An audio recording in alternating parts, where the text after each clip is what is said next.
Thank you for tuning in to V News. You're watching the bulletins. Let's take a look at our top stories.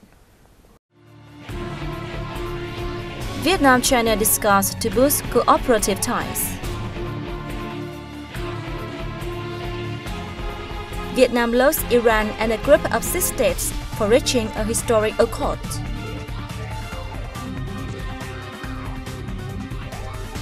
Japanese and Vietnamese firms discuss tourism links.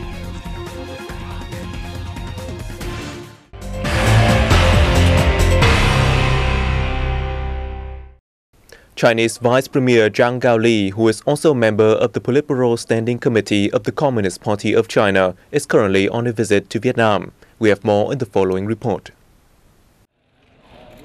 On July 16th, Deputy Prime Minister Nguyễn Xuân Phúc and Chinese Vice Premier Zhang Gaoli held talks. The two sides agreed upon measures to boost cooperation, making economic ties develop in a stable, balanced and robust manner.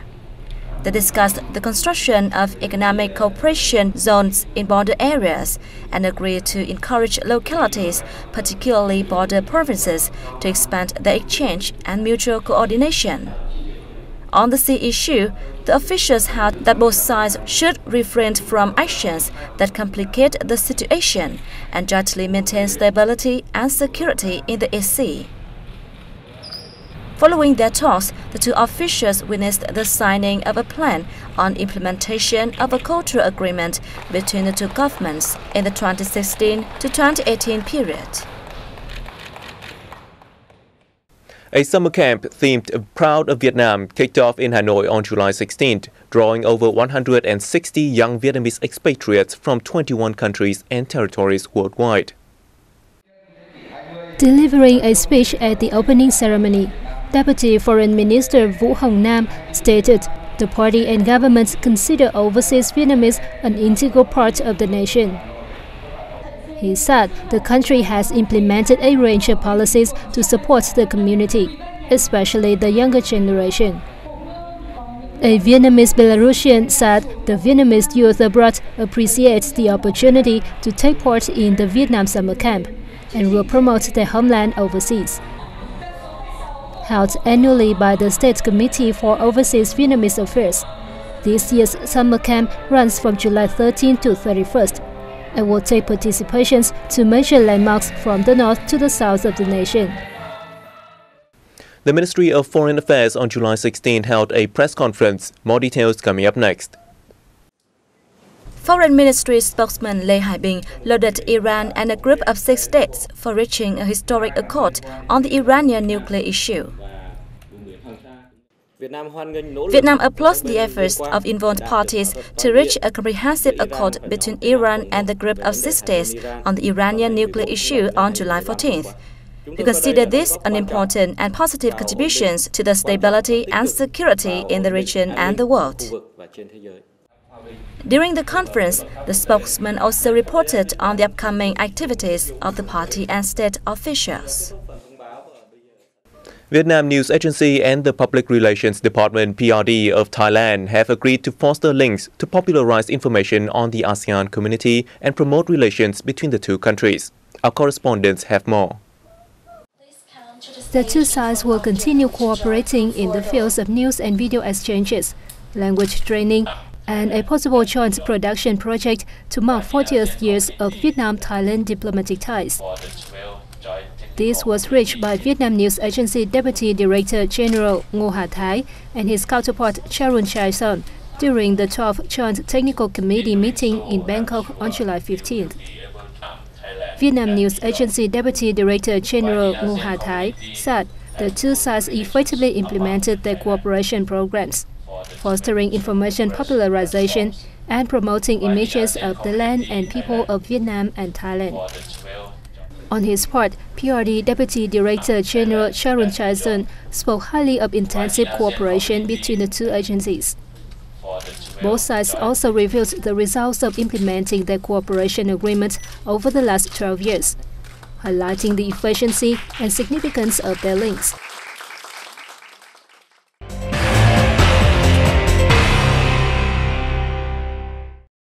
An international seminar on legal harmonization in the establishment of the ASEAN community was held in the central city of Da Nang. More in the following.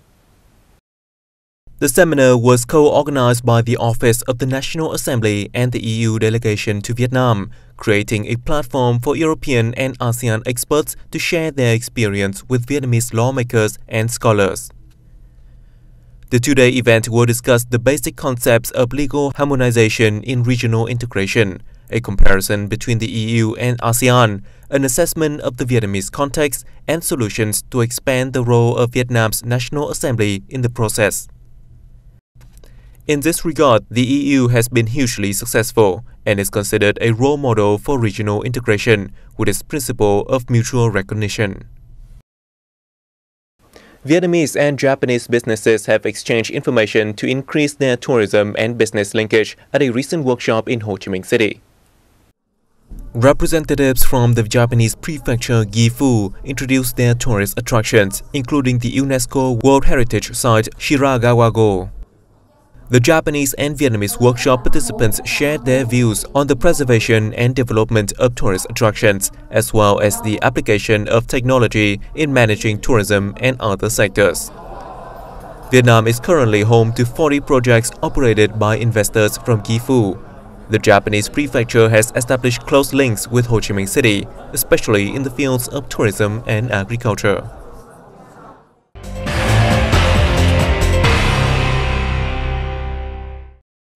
Vietnam's economic growth this year would reach 6.48%, higher than the yearly target of 6.2% set by the government, according to the National Center for Socio-Economic Information and Forecast.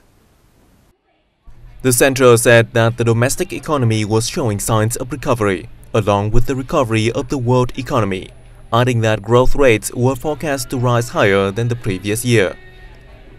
Growth would be fueled by low commodity prices, foreign direct investment, and demands from abroad. Construction and industry, especially processing and manufacturing, would lead the nation's overall growth, while the service sector was forecast to post moderate growth. However, the department noted that agriculture, forestry, and fishery sectors were anticipated to face many difficulties as growth rates slow. Meanwhile, the Consumer Price Index was projected to increase 1.7% this year, as crude oil prices were expected to recover in the world market. The center forecast that Vietnam would run a trade deficit of some $8.77 billion this year, with an export turnover expected at $165 billion and import turnover at $174 billion. Furthermore, credit growth in 2015 was forecast between 13 to 15%, 1 percentage point higher than last year. However, difficulties would continue for businesses. Vietnam's GDP per capita in 2015 is estimated to hit $2,200 and $5,600 for the per capita income based on purchasing power parity.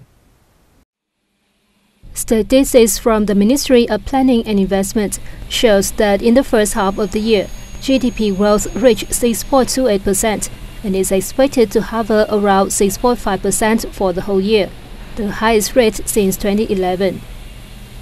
According to the Statistical Yearbook 2014, GDP per capita stood at $1,908 by the end of 2013 and was $5,293 based on PPP. Vietnam has attracted investments from 103 countries and territories, with total committed capital of over $257 billion.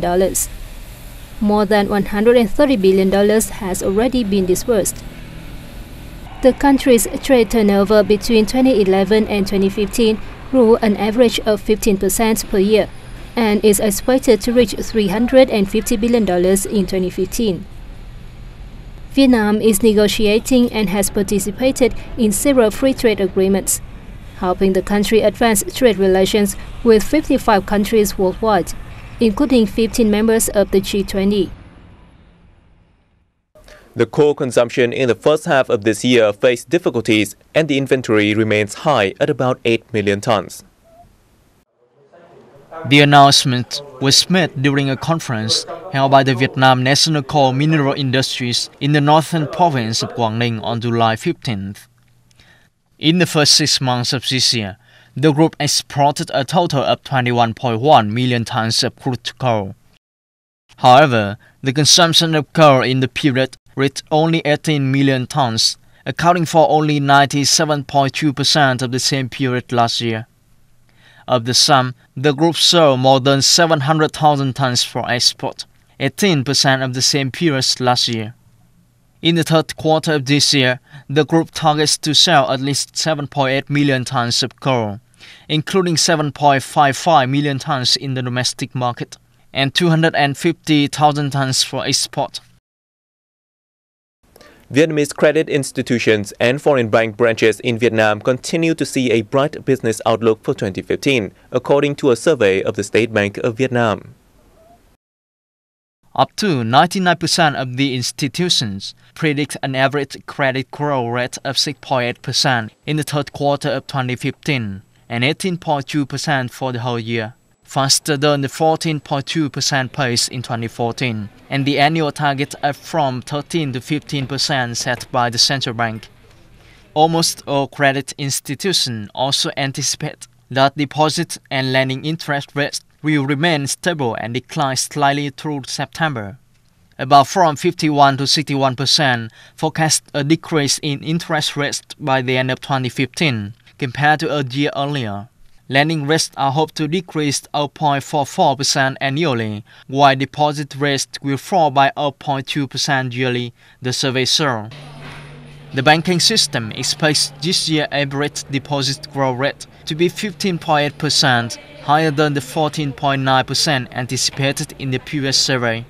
Up to 89 to 93% of the respondents project that term deposits from 6 months to 1 year will pick up this year. Deposits of over a year will also hope to climb by 92% of those surveyed.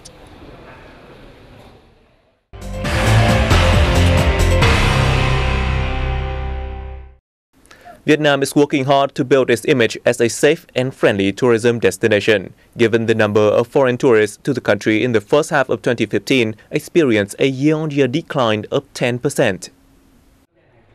A recent teleconference in Hanoi heard that the Vietnamese government has promulgated a number of policies to develop tourism, such as exempting visas for citizens from the UK, France, Germany, Spain, Italy and Belarus.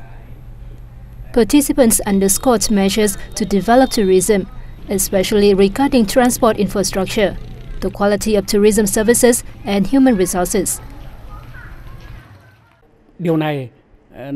I think it is necessary to publicize the price of tours and other information to holidaymakers.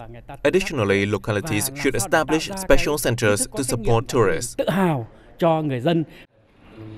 Experts suggest that stakeholders pay more attention to environment sanitation and food safety and raise public awareness of the issues.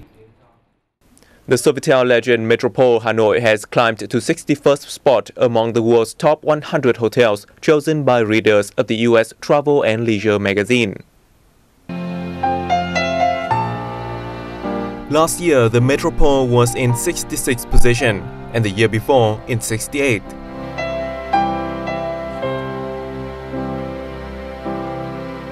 The Park Hyatt in Ho Chi Minh City also made the top 100, claiming the 68th place. Only 5 other hotels in the Far East bested the Metropole: the Peninsula Hotel in Shanghai, Bangkok, Hong Kong, and Tokyo, and the Mandarin Oriental in Hong Kong. Vietnam made a strong showing in a top 10 list of travel and leisure readers' favorite cities in Asia, with Hanoi winning the 7th spot and Ho Chi Minh City 9th.